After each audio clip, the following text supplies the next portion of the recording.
shall reflect on the life of Saint Anthony of Padua and Lisbon. A native of Lisbon in Portugal, Saint Anthony was baptized Ferdinand Buellon.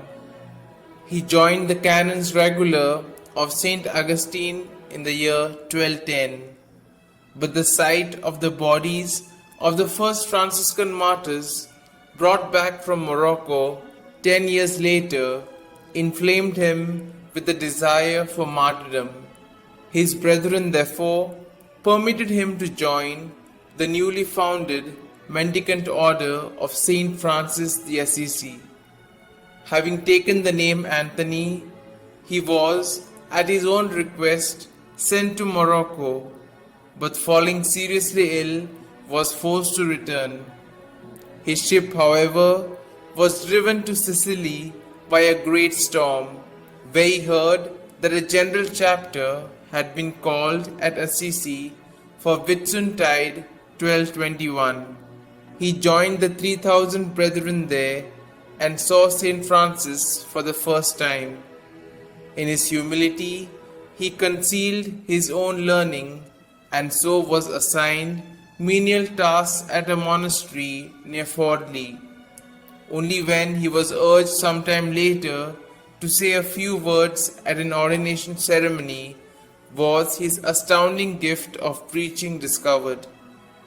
Anthony could explain Holy Scriptures so simply, profoundly, and lucidly that Saint Francis wrote to him thus, "It is my desire that you teach theology to the brethren, provided, however, that the spirit of prayer and devotion may not be extinguished." So he taught and preached throughout southern France and northern Italy.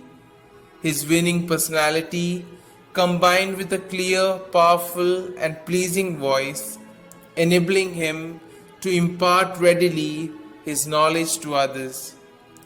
God also granted him the gifts of miracles, of tongues, and of prophecy, besides the prevalent heresies of the Cathari and the Patrines.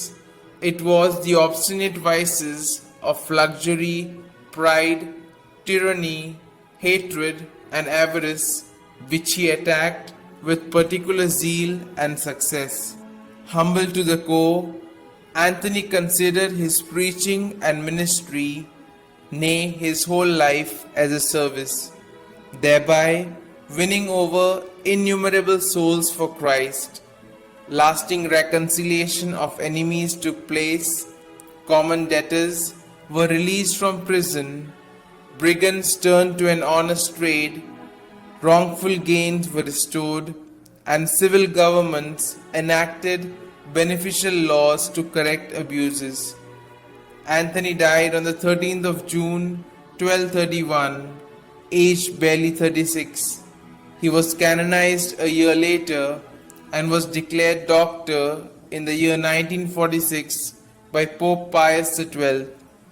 He is the patron of Portugal, of travelers, of pregnant and barren women, and of the poor. He is also commonly invoked for the recovery of lost articles and by persons in danger of shipwreck.